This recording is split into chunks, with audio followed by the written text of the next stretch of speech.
aku cuma mau bilang bahwa jangan putus asa. Capek boleh. Kalau misalnya lagi pingin nangis, nangis aja. Jangan ditahan-tahan, jangan merasa bahwa nggak pantas untuk nangis karena takut membuat yang sakit makin down. Enggak, cari waktu sendiri, nangis saja. Terus pintar-pintar membagi waktu. Jadi kalau misalnya lagi ada waktu untuk get away, get away. Yang namanya sakit, apalagi kalau udah di rumah sakit, itu udah ada yang jaga. Nggak perlu kita ada di situ setiap saat, karena kita juga harus mikirin bahwa kita juga harus perlu sehat. Kita perlu waktu sendiri, kita perlu untuk jaga kesehatan kita sendiri.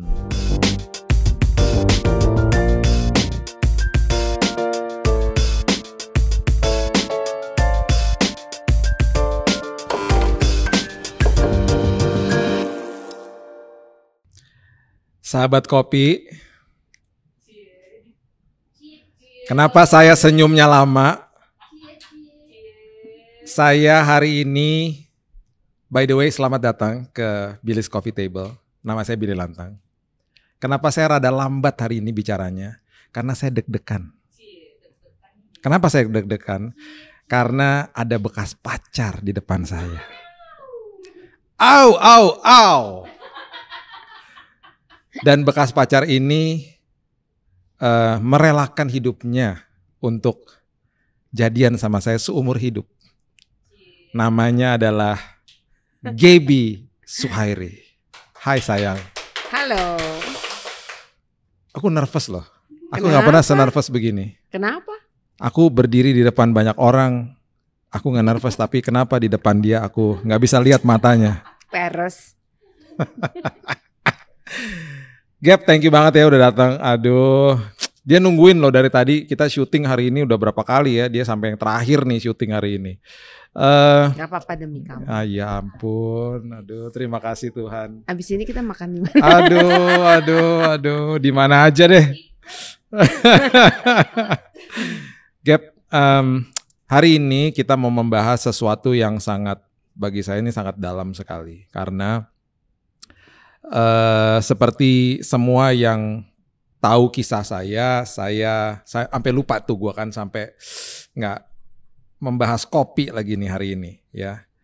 Kita nih berdua peminum kopi ya. Hari ini kopi yang disediakan di depan saya, maaf saya nggak tahu kopi apa ini karena dikasih tadi. Dan kopi ini pas dikasih rasanya enak banget. Sepertinya kapal api. Sepertinya kalau dari rasain, coba rasain sayang ya. Kapal api kayaknya ya, sepertinya ya.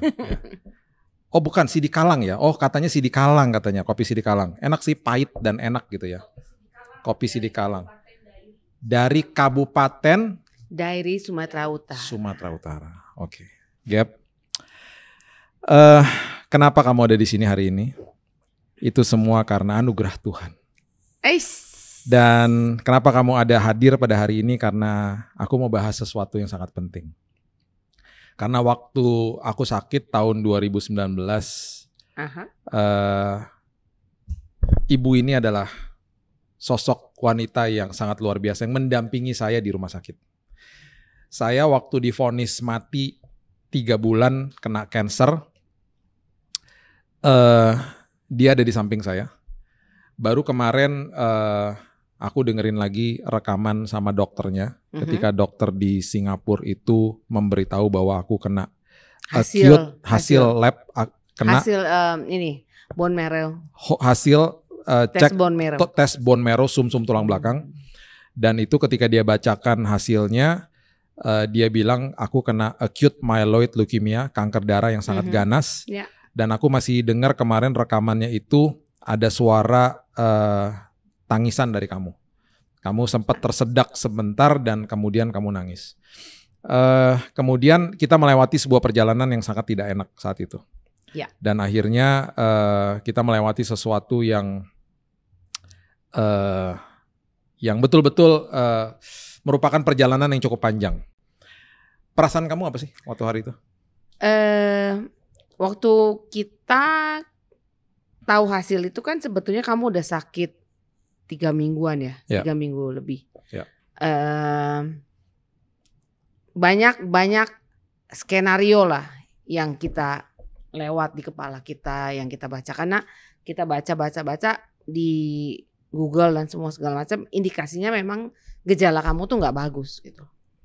In a way sebetulnya aku pribadi udah mengarah ke situ, cuman waktu lagi hasilnya dibacakan tuh kayak everything gets real, tau nggak? Kayak ternyata semua kekhawatiran yang kita takutin tuh ternyata beneran terjadi. Karena kan sebetulnya yang paling susah dimengerti itu kan karena kita tahu kamu tuh lifestyle-nya sehat, kamu paling sehat lah di antara semua orang yang yang aku kenal. Maksudnya kamu jaga makan, kamu olahraganya rajin, pokoknya kamu dedikasi kamu terhadap kesehatan kamu tuh above average lah. Jadi dan di satu sisi kamu tenang karena sebetulnya waktu itu Tuhan udah kasih tahu kamu. Tapi Tuhan nggak kasih tahu aku. Dalam mimpi. Ya, dan kamu nggak kasih tahu aku yang pasti. Karena kamu kan bilang karena I don't know how to say it to you. I don't know how to tell you. Jadi gini, stop dulu. Biar semuanya ngerti. Sebelum saya didiagnosa sama dokter, sebelum saya dapat hasilnya, ada mimpi 2 hari sebelumnya, ada sebuah penglihatan dan ada sebuah suara, dan di dalam mimpi itu Tuhan datang dan Tuhan kasih tahu sama saya bahwa Dia sudah menyembuhkan dan menyembuhkan kanker darah saya. I have stopped your leukemia, itu sejelas-jelas itu kata-kata itu di dalam mimpi saya. Kemudian saya melihat lembaran warna putih di depan saya dan lembaran itu menyatakan bahwa saya udah sembuh gitu. Jadi sebelum dokter kasih tahu bahwa saya akan terkena leukemia, sebenarnya aku udah tahu juga sih, udah karena dapat mimpi itu, cuman nggak berani ngasih tahu kamu gitu waktu itu karena takutnya nanti kamu panik dan lain sebagainya. Oke, terus. Dan sebetulnya kan banyak hal yang berkecamuk gitu di kepala karena by the way saya ini punya pengalaman lebih dari 30 tahun untuk mengurus orang-orang sakit karena aku punya kerjaan tuh dalam bidang concierge medis. Concierge medis yang dalam arti kita membantu banyak orang berobat baik di dalam dan luar negeri. Dan yang namanya acute myeloid leukemia, aku tahu itu apa. Berapa prosentase kesembuhannya, berapa biaya yang akan dikeluarkan, langsung di otakku tuh langsung keluar gini, ting gitu, 2M nih gitu langsung keluar gitu lah. Terus sementara kan waktu itu kita kita sudah dalam pengetahuan bahwa asuransi kamu belum melewati masa tunggu. Jadi kan yang selain aku juga kaget kamu sakit, terus yang pertanyaan kedua yang muncul adalah gini, gimana bayarnya? Ya. Jadi itu sebetulnya yang benar-benar bikin aku lumayan asuransi kaget ya. Masa tunggu itu karena sahabat kopi, aku ini dibukain polis sama GB, asuransi gitu ya, asuransi kesehatan, dan aku ini sakit di hari yang ke-76. Jadi di asuransinya itu dia ada masa tunggu penyakit kritis tuh 90 hari. Jadi setiap gejala pertama yang berhubungan dengan penyakit kritis tidak boleh terjadi dalam waktu 90 hari pertama. Dan aku sakit di hari ke-76. Gejala kamu terjadi di hari ke-76. Berarti 14 hari lagi. Berarti aku tidak akan di-cover oleh asuransi. Walaupun aku sudah punya asuransi tapi tidak akan di-cover. Karena telat buka polisnya. Bukan karena telat. Sebetulnya kan asuransi kamu yang lama itu karena kita nggak pernah klaim, kita nggak pernah pakai, kita sebetulnya kalau mau ganti asuransi dari lama ke baru tuh harus ada overlap masa kita bayar di dua-duanya. Jadi pada saat asuransi baru masih dalam masa tunggu, ada asuransi lama yang kalau ada apa-apa bisa di backup sama. Tapi kan karena kita nggak pernah klaim, kamu sehat terus, sayang juga kan waktu itu mikir ngapain bayar dua-dua gitu. Tapi justru pada saat ketidaktahuan, ketidakmengertian saya itu dan keignoran saya itu saya lakukan, justru itu yang terjadi gitu. Jadi sebetulnya Tuhan izinkan supaya memang itu yang harus terjadi ya, supaya kita banyak ngalamin Tuhan. Gitu. Nah, waktu sudah divonis sama dokter, terus kita masuk ke dalam perawatan. Apa sih? Maksudnya kan selalu orang kasihan sama yang sakit gitu ya. Tapi orang jarang kasihan atau mikirin bahwa yang dampingin yang sakit juga kasihan banget gitu loh. Iya kan? Iya, itu juga satu hal yang sebetulnya saya belajar. Aku juga belajar banyak di situ. Dari yang aku bilang hampir 30 tahun aku ngurusin orang sakit. Biasanya tuh aku paling sebel, bukan sebel sih. Nggak sabar ngadepin keluarga pasien. Karena kepanikan, ketidaktahuan, kebingungan mereka tuh terprote dengan tergambarkan dengan cara yang berbeda-beda dan rata-rata rese atau bahkan cenderung mengesalkan gitu loh. Nanyanya bolak-balik, dijelasin nggak ngerti-ngerti, ngotot, ngeyel, kita coba atur. Kan mereka panik soalnya. Di satu sisi iya, tapi kan kita sebagai orang yang membantu mereka kan jadi terganggu. Ini kok udah bolak-balik dijelasin nggak ngerti, bolak-balik disarankan ini itu tapi nggak mau ngikutin, maunya sendiri gitu. Jadi bawaannya kesel gitu. Tapi ternyata setelah ngalamin sendiri, then I just realize kalau memang mereka begitu. Bukan mereka begitu, beban mereka jauh lebih berat gitu loh. Iya. Karena gini. Yang sakit itu udah ada yang ngurusin. Jangan salah ya. Kamu dokternya segambreng, susternya nggak nonstop ngurusin kamu. Yang ngurusin aku siapa? Kan nggak ada. Belum lagi mikirin anak-anak. Anak-anak harus urusan di rumah. Belum lagi ngurusin urusan rumah. Belum lagi mikirin ini bayarnya pakai apa. Jadi rupanya yang nemenin itu kan bebannya juga nggak sedikit. Jadi mulai sekarang aku bisa berempati sama keluarga pasien. Kayak kemarin aku ketemu sama teman baikku di Singapura. Pasangannya itu nemanin kita makan bareng. Jadi aku baru find out dia kena cancer pas aku lagi kerja kemarin di Singapura. Dia lagi kemo juga, jadi udah ketemu. Terus pas ketemu sama dia, aku tahu dia berobat di rumah sakit the best. Dokternya udah the best. Itu tuh nggak usah ditanyain lah ya. Yang aku pertama tanya adalah pasangannya. Aku bilang, how are you? Are you okay? Dan dia langsung nangis. Karena dia bilang selama ini nggak pernah ada yang tanya aku. Semua orang nanyanya sama dia. Kamu sakit apa? Apa ceritanya apa? Tapi nggak pernah ada yang nanya sama aku. Apakah aku baik-baik aja gitu. Jadi di situ aku belajar bahwa kalau ada punya kenalan saudara gitu ya ngalamin sakit berat, jangan lupa kalau yang dampinginnya juga harus kita perhatikan. Gitu. Aku punya foto-fotonya di mana Gaby ini ketiduran di kaki gua karena tiap hari dia mijitin kaki. Dan karena kanker darah itu pembuluh darahnya kan berarti rusak ya. Ada kerusakan di dalamnya kan darahnya. Jadi kalau dipijitin tuh rasanya enak banget. Tapi nggak bisa keras-keras karena kesakitan kalau dipencet keras-keras. Jadi diurut-urut pelan-pelan gitu sama dia. Itu tiap hari. Sahabat Kopi, tiap hari dia lakukan itu. Dan ada beberapa foto yang gue foto gitu ketika dia ketiduran. Dia kecapean gitu ya. Sampai akhirnya puji Tuhan ada seorang teman yang sangat baik sekali membuka apartemennya untuk Gaby bisa tinggal malam-malam di sana sehingga dia bisa tidur tidak terganggu dengan suasana rumah sakit supaya bisa istirahat dengan baik supaya besok paginya bisa ngurus lagi gua gitu.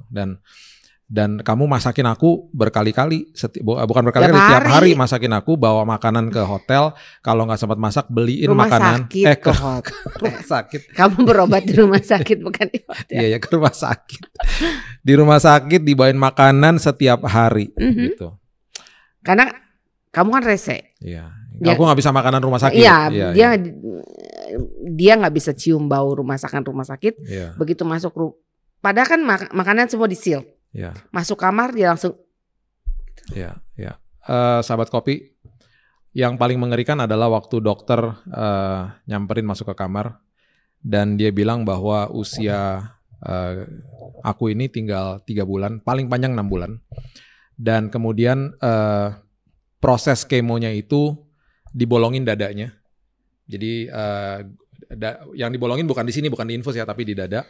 Dan kemudian ketika cairan kemo itu mau dimasukin ke dalam tubuh itu, dia bilang dimasukin tuh 500 mili dikali 7 hari, berarti 3,5 liter dimasukin dalam tubuh aku. Dan waktu dia jelasin di awal itu masih oke. Tapi waktu dia jelasin begini, kalau ada kemungkinan ini semuanya gagal. Karena 70% dari pengobatan ini gagal. Kenapa? Karena cairan itu keras.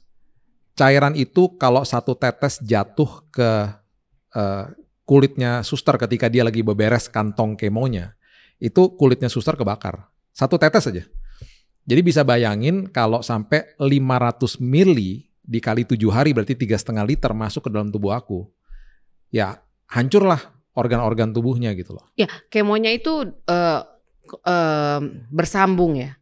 Jadi selama 7 hari itu dia hanya dikasih waktu break setengah jam untuk mandi dan bersih-bersih. Kemudian untuk lanjut ke back berikutnya. Ya.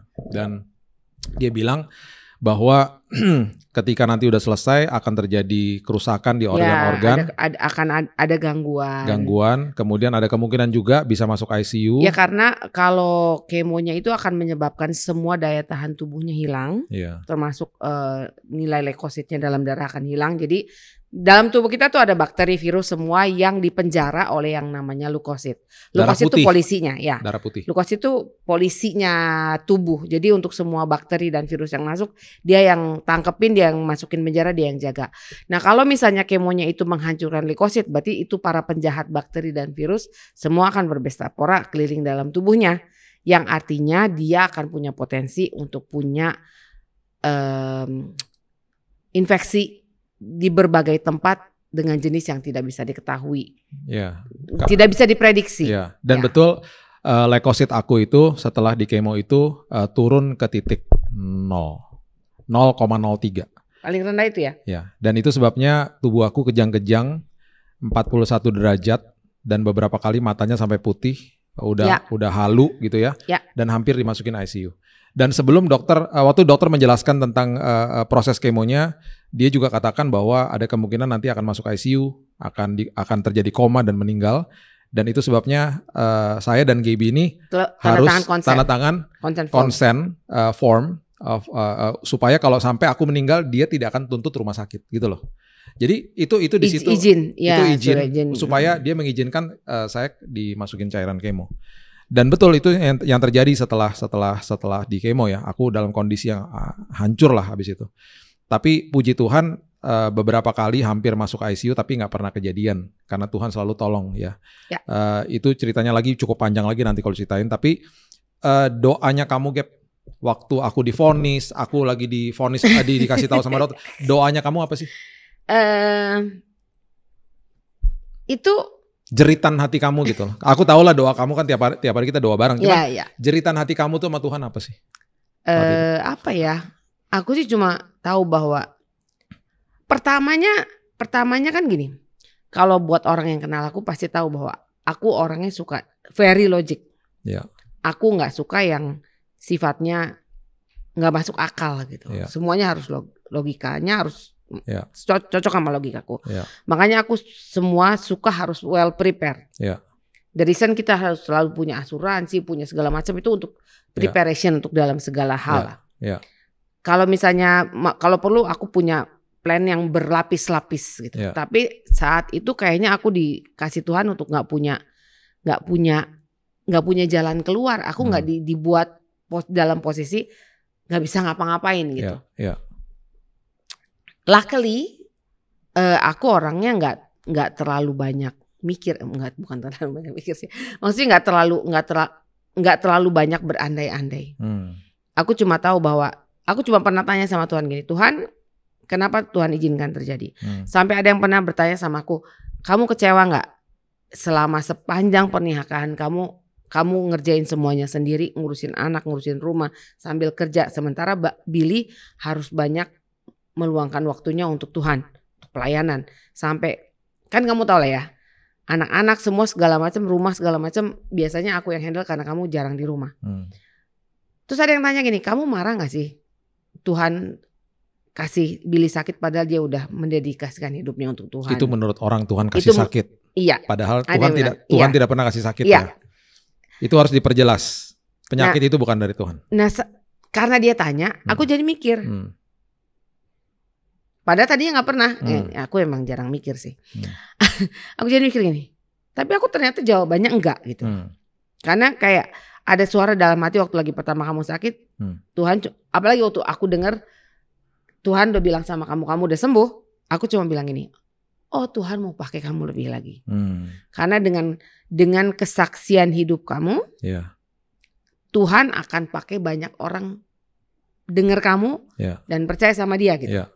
Jadi aku bilang oke. Berarti aku tahu yang aku minta cuma satu. Aku dikasih kekuatan untuk jalanin prosesnya. Karena gak enak banget, prosesnya berat banget. Awalnya iya. Tapi pada saat aku ngerti bahwa Tuhan pasti sudah sembuhkan kamu. Dan bahwa semuanya itu Tuhan lakukan untuk kebaikan kita. Soalnya aku gini, mungkin aku harus mundur sedikit ya. Aku tuh sempat beberapa kali aku bilang ini. Kita udah lama nikah tapi kok kayaknya kita gak pernah punya quality time ya. Kamu sibuk, aku kerja juga aku sibuk. Aku traveling juga banyak gitu. Kayaknya susah banget mau spend. Yang awalnya kita awal pernikahan kita komit bahwa setiap bulan kita harus dating aja. Itu jarang banget kejadian kan. Betul. Pasti ada aja. Aku yang harus pergi bisnis trip lah. Kamu apalah. Itu bisa dibilang aku sampai bilang komplain kan. Kita kapan sih udah lama banget gak dating gitu. Terus tiba-tiba sepanjang tahun 2018 aku ngerasa something is big is happening gitu. Tapi aku gak tahu apa. Karena di tahun yang sama, yang setelah aku 5 tahun stop kerja karena ngurusin Keaton, tiba-tiba aku dapat kerjaan yang aku suka, dengan gaji yang aku mau, dengan kondisi, dengan term yang aku pingin. Karena aku pingin masih tetap urusin kamu, urusin anak-anak, dan itu semua kejadian gitu. Terus tiba-tiba aku dapat trip ke sana, trip ke sini, kerjaan ini, kerjaan itu, semuanya menyenangkan smooth gitu. Tapi something is kayak ada yang mengganggu. Ada sesuatu. Sampai aku mikir apa aku sakit ya? Sampai tahun itu aku check up, nggak ada apa-apa. Apa Keaton sakit, apa Raina sakit gitu. Anak-anak baik-baik aja. Terus aku lihat juga kamu baik-baik aja. Tapi aku nggak tahu apa gitu. Jadi waktu lagi kejadian itu, oh ternyata. Jadi rupanya itu. Tuhan sepanjang tahun itu udah siapin aku. Karena aku udah doa sama Tuhan gini. Aku nggak tahu apa yang kejadian. Tapi ini nggak enak banget. Tapi aku tahu kalau sampai terjadi, aku pasti siap dan aku pasti kuat. Jadi doa aku cuma minta gini, Tuhan, aku minta dikuatkan melalui proses ini. Aku gak tahu ini mau berapa lama, tapi aku pasti kuat. Dan aku cuma minta bahwa Tuhan kasih aku kekuatan. Aku cuma minta 3. Aku gak mau sakit. Karena kalau aku sakit, aku gak bisa urusin kamu. Karena gak boleh masuk kamar juga kan. Aku gak mau sakit. Aku mau tidur nyenyak. Supaya aku bisa tetap kuat. Sama yang ketiga, aku gak mau khawatir. Karena aku ngerasa bahwa ini kita ngelewatin lorong ya. Lorong yang gelap banget. Aku cuma minta sama Tuhan gini, gak usah dikasih senter deh Tuhan supaya ketahuan ujungnya gak perlu gitu. Tapi kasih aku lilin supaya aku gak terantuk aja. Jadi satu langkah demi satu langkah. Karena memang benar firman Tuhan adalah pelita bukan lampu sorot ya sahabat kopi. Jadi seringkali memang gak dikasih lihat ujungnya, cuma dikasih lihat setapak demi setapak supaya iman kita bertumbuh. Dan yang satu hal lagi yang Tuhan lakukan sama kita kan luar biasa ya. Semua jawaban doa kita, kayak misalnya kayak kita sama-sama doa. Sama-sama doa, lama-lama ada capeknya juga kan. Terus begini aduh capek ya gitu. Tiba-tiba Tuhan kirim orang-orang untuk datang ke kamar, doain. Kayak waktu kalau kamu misalnya kamu lagi tiba-tiba kondisi kritis, kamu lagi hilang memori, kesadaran, semua segala macam. Tuhan selalu selesaikan dalam 1 hari. Terus lagi kita istilahnya kita habis lari maraton gitu, lagi terengah-engah, tiba-tiba Tuhan kirim 1 orang yang hanya untuk sebetulnya apa kabar, dan doain. Terus aku punya banyak teman di Singapura, teman-temanku di Singapura luar biasa banget. Thank you semuanya. Ada Elina, ada Riana. Itu semua hari ini ngapain? Billy gimana kondisinya? Lagi oke? Yuk ngopi gitu. Gue mau makan apa? Gue traktir gitu. Kayak Tuhan kirim penghiburan satu. Dan yang gak kepikiran semua kecil-kecil Tuhan sediakan. Jadi aku mikir gini, buat apa aku khawatir? Buat apa aku takut? Gak terbukti kok semuanya gitu. So I choose not to. Ya gitu aja sih. Thank you juga Steve sama Henny yang sudah buka tempatnya buat kita. Tante Hilda, Om Erwin, thank you banget yang kasih tempat buat kita bisa tinggal saat itu sangat luar biasa membantu kita dan semua teman-teman yang membantu selama pengobatan. Dan yang paling dahsyatnya sih adalah setelah 1 bulan ngalamin itu semuanya, mujizat terjadi. Dokter nggak bisa menemukan sel kankernya. Setelah ada tes di sumsum tulang belakang, itu mujizat yang luar biasa. Ya. Dan setelah itu perjalanan kesembuhan itu makin membaik dan makin luar biasa.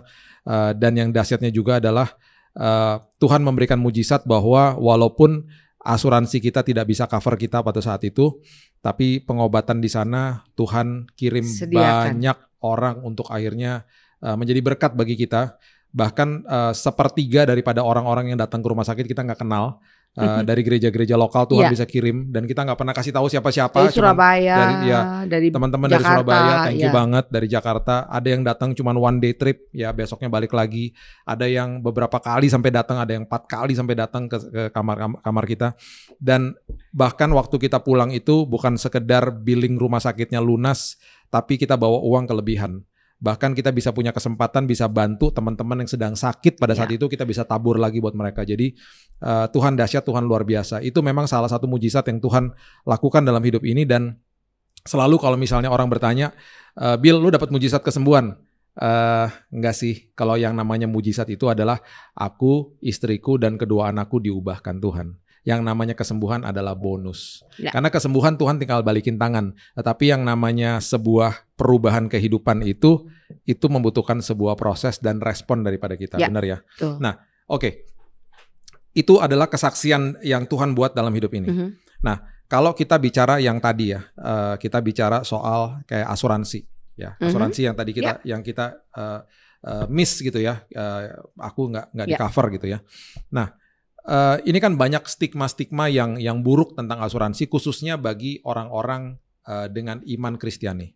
Yang mereka katakan bahwa, kan aku sering banget denger nih, kalau punya asuransi berarti sama aja dong, lu nyumpahin diri lo sakit gitu kan, mendoakan diri lo sakit gitu kan, ngapain kan kita betul-betul berserah sama Tuhan dan Tuhan yang atur semuanya bla bla bla segala macam. Nah, menurut kamu gimana? Karena gini. Kita juga harus kasih tahu bahwa setelah aku sembuh, Gaby ini mengambil keputusan untuk juga akhirnya menjadi agen asuransi untuk menolong orang-orang yang belum punya asuransi supaya jangan mengalami apa yang kita alami. Jangan mengalami seperti apa yang kita alami gitu loh. Jadi akhirnya dia ingin membantu banyak orang, dan dia sudah membantu banyak orang dari sejak tahun 2019. Gimana menurut kamu, Gaby? Sekarang pertanyaannya gini deh. Kalau orang beli mobil, kenapa beli asuransi? Apakah dia mendoakan agar mobilnya tabrakan atau dicuri? Kan enggak. Sebetulnya kan asuransi itu adalah memindahkan resiko. Ini menarik nih, memindahkan resiko. Iya, jadi supaya tubuh kita kan kemungkinan kita terkena penyakit, kecelakaan itu kan tetap ada. Karena kita hidup di dalam dunia yang sudah jatuh, dunia yang gelap ini. Tubuh kita kan tubuh fana. Bukan yang super. Kalau ikut Yesus otomatis nggak bisa sakit kan, enggak? Kita bisa berdoa supaya kita tidak sakit. Ya, kita bisa berdoa. Tapi kalau misalnya sampai terjadi, Tuhan izinkan terjadi sakit, kita juga kan harus punya proteksi gitu loh.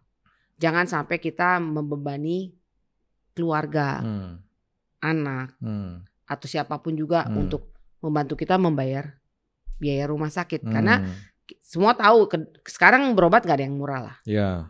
Dan setiap kali orang sakit pasti maunya dapat yang the best. The best means mahal juga gitu. Kalau kita bisa memindahkan resiko tersebut, kenapa ke pihak asuransinya? Ke pihak asuransi Kan itu kan maksudnya bukan sesuatu yang istilahnya dosa punya asuransi gitu ya. Mungkin gitu kali udah berpikir ya. Enggak. Terus yang pasti kan juga kalau menurut aku itu sesuatu yang bijak.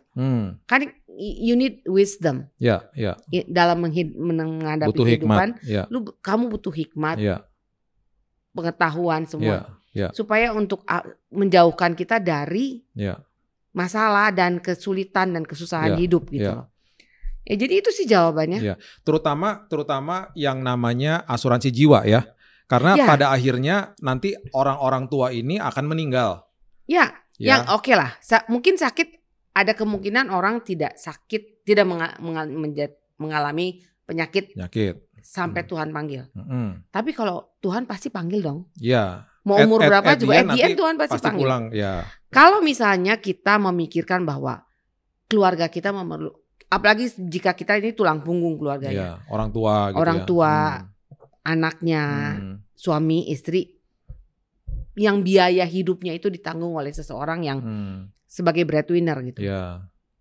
Apakah dia memikirkan kalau sampai Tuhan izinkan dia pergi duluan, bagaimana kehidupan istri dan anak-anaknya? Orang yang ditinggal. Iya, orang yang ditinggal. Itu sebabnya ada yang namanya asuransi jiwa. Karena goalnya adalah jika Tuhan panggil dia, keluarganya tidak mengalami perubahan lifestyle.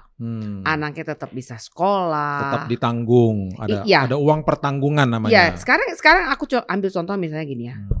Seorang suami dan istri, anaknya masih kecil, istrinya di rumah ngurusin anak-anak, kemudian suaminya meninggal.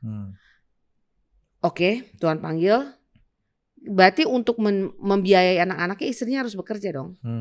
Berarti anak-anaknya kehilangan ayah sekaligus ibunya, karena ibunya harus kerja untuk menggantikan ayahnya cari uang untuk kehidupan, cari income.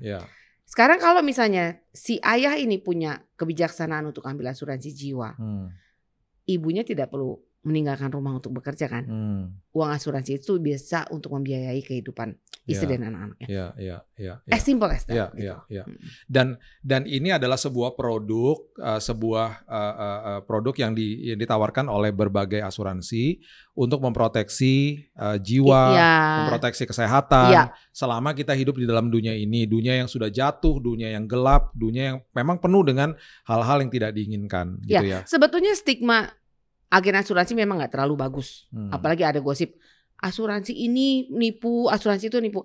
Sebetulnya secara logika ada perusahaan asuransi yang multinasional, skala internasional besar itu, buat apa sih nipu? Cuma hanya untuk beberapa ratus juta istilahnya.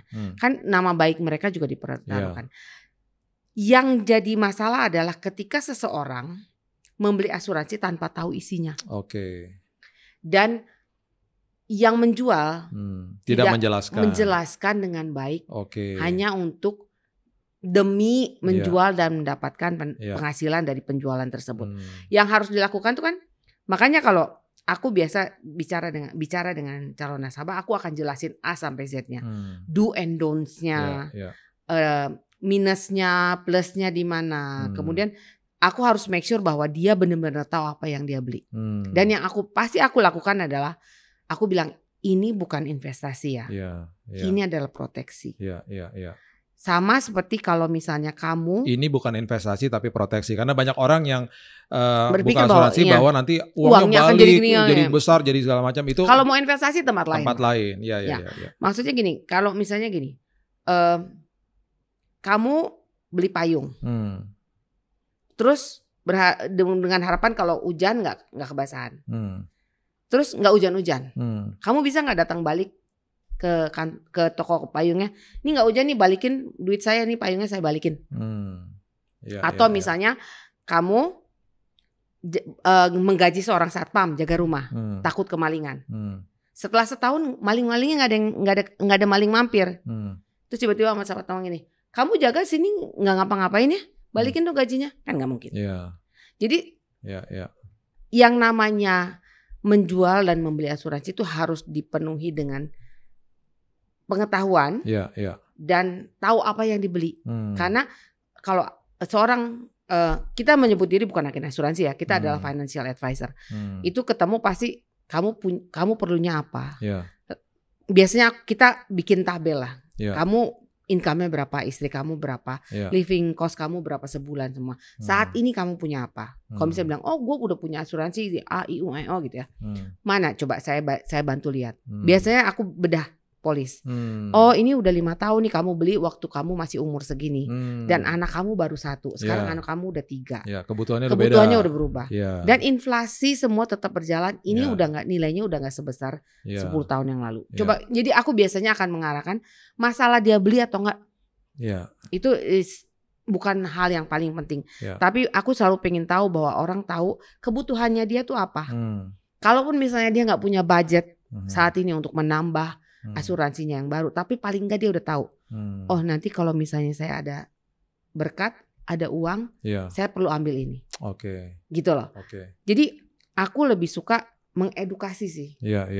Kalau misalnya dia udah punya agen asuransi lama pun silakan ambil yang lama. Jadi nggak apa-apa nih kalau orang tanyakan sama kamu kan? Boleh dong. Silakan DM IG-nya Gaby di sini dan silakan bertanya sama dia gratis. Dan yang pasti, soalnya gini, aku juga dari pengalamanku, aku biasa ngurusin orang berobat keluar negeri, mostly itu Singapura, Malaysia, bahkan ke Australia, kebanyakan tapi Singapura. Di situ aku ketemu dengan banyak sekali orang yang tidak punya asuransi. Jadi aku tuh sering banget jadi debt collector karena mereka ngutang di rumah sakit, aku harus nagih. Karena aku kan punya tanggung jawab dengan rumah sakit. Ini klienku, dia udah menghabiskan biaya segini tapi belum, aku yang harus nagih. Terus kemudian mereka harus menjual harta benda mereka. Karena nggak murah loh. Satu hari di ICU di Singapura itu bisa sampai ratusan juta. Kalau kasusnya complicated dan parah ya. Jadi alangkah wise-nya kalau bijaksana lah ya. Kalau kita mempersiapkan diri untuk menghadapi rainy season lah dalam kehidupan kita. Thank you banget.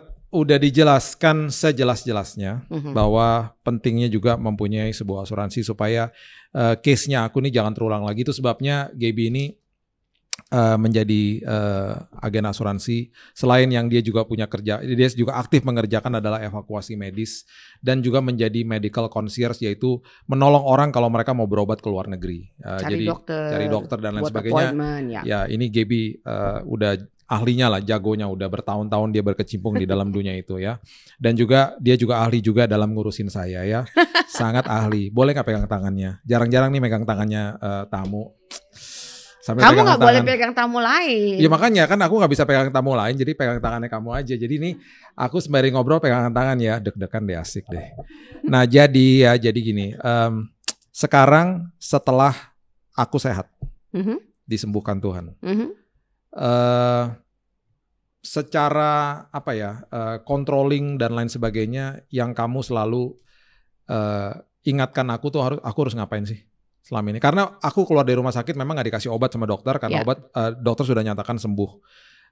Tapi kan harus ada lifestyle yang harus tetap dijaga gitu ya. Kalau lifestyle kan bisa dibilang sebetulnya kamu tuh cukup disiplin. Sebelum sakit pun kamu lifestyle-nya udah sehat banget. Jadi tinggal diterusin. Yang tentunya aku pasti ingatkan adalah kamu harus tes darah tiap 2 bulan sekali. Terus nanti kita ada rencana mau check up. Kemudian tidur siang, kamu harus tidur siang. Selalu itu ya. Jadi udah kayak bayi, dia harus tidur siang. Terus nggak boleh capek-capek. Terus tentunya kalau kamu pergi keluar kota lebih dari 3-4 hari, aku usahain aku ikut. Itu aja. Pesan-pesan kamu buat orang-orang yang sedang mendampingi keluarga yang sedang sakit. Oke. Lepas dulu tangannya. Soalnya ini harus serius nih ngomongnya. Aku cuma mau bilang bahwa jangan putus asa. Capek boleh. Kalau misalnya lagi pingin nangis, nangis aja. Jangan ditahan-tahan, jangan merasa bahwa nggak pantas untuk nangis karena takut membuat yang sakit makin down. Enggak. Cari waktu sendiri, nangis saja. Terus pintar-pintar membagi waktu. Jadi kalau misalnya lagi ada waktu untuk get away, get away. Yang namanya sakit, apalagi kalau udah di rumah sakit, itu udah ada yang jaga. Nggak perlu kita ada di situ setiap saat, karena kita juga harus mikirin bahwa kita juga harus sehat. Kita perlu waktu sendiri, kita perlu untuk jaga kesehatan kita sendiri. Jadi jangan lupa minum vitamin, istirahat yang cukup.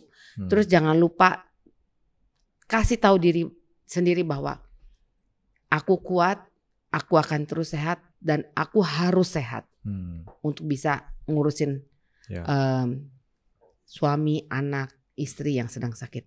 Karena semuanya harus mulai dari diri kita. Jadi kita harus taking good care of ourselves.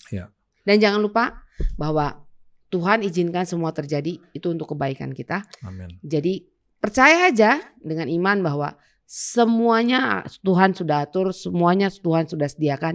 Dan yang perlu kita lakukan adalah percaya. Yes. Amin. Thank you banget. Aku mau personally mengatakan terima kasih di depan semua yang menonton. Sama-sama. Bahwa Gaby ini adalah kiriman surga, heaven sent, yang nolongin aku sepanjang aku sakit. Doain, nemenin, mijitin, mikirin juga banyak hal. Dan perjalanan kita itu yang akhirnya mengubahkan hidup kita masing-masing. Ya. Dan kalau yang tadi Gaby katakan bahwa tadinya dia berpikir begitu logika segala macam, harus pakai pikiran, pakai logika gitu ya. Logika itu dibuang jauh-jauh akhirnya sama Tuhan, bahwa sesuatu yang tidak masuk di akal justru Tuhan yang sediakan. Tuhan membuka jalan di mana tidak ada jalan, Tuhan membuka pintu di mana pintu semua tertutup, dan itu yang dia lakukan, itulah yang namanya mujizat Tuhan, itulah yang namanya jalan Tuhan. Itu sebabnya jalan Tuhan bukan jalan kita, rancangan Tuhan bukan rancangan kita. Itu sebabnya pesan daripada saya dan Gaby hari ini adalah berserahlah kepada Tuhan dalam apapun pergumulan hidup kita. Karena di dalam kita berserah kepada Tuhan, damai sejahtera Tuhan yang dia sudah wariskan dalam hidup ini, kita akan alami. Ingat, damai yang Tuhan berikan adalah damai selagi ada badai. Damai yang dunia berikan adalah damai setelah badai selesai. Itu sebabnya alami badai dalam apapun kondisi hidup kita. Jangan gentar, jangan gelisah hati kita. Karena Tuhan beserta dengan kita. Dan nanti pada akhirnya dengan bangga kita bisa katakan dan bisa mengutip Roma 8 ayat 28, aku tahu sekarang bahwa Allah turut bekerja dalam segala sesuatu, mendatangkan kebaikan bagi aku. Kita tahunya nanti kalau kita udah selesai, udah lewatin semuanya, kita bisa nyatakan aku tahu sekarang. Pas lagi ngelewatin nggak tahu, kita lagi bingung ngeliatin masalah, tapi Tuhan sedang bekerja di balik layar. Itu sebabnya ketika kita sedang berjalan dalam kesulitan apapun, belajarlah untuk mengucap syukur karena Tuhan sedang bekerja, Tuhan sedang lakukan sesuatu yang luar biasa. Kita juga lupa loh. Ya, apa? Saya thank you sama Richard sama Rena. Oh iya, Richard sama Rena. Thank you banget yang sudah menyempatkan diri datang ke Singapura waktu itu. Supaya Gaby bisa pulang, bisa ketemu sama anak kita Keaton yang waktu itu lagi berhadapan dengan ujian nasional kelas 6 SD. Dan mereka sempat tinggal sampai 3 hari 2 malam, bawain gue es krim gitu ya ke kamar. Dan itu sangat luar biasa lah, pokoknya nemenin ketawa-ketawa dan thank you banget. Thank you so much. Dan semua teman-teman yang lain yang juga sudah menyumbangkan waktu, doa dan lain sebagainya. Jadi thank you from this table, from this coffee table. We want to say thank you buat semuanya. Dan sebelum kita akhiri, kita seruput lagi kopi. Apa tadi? Kopi apa? Sidikala. Sidikala. Haleluya.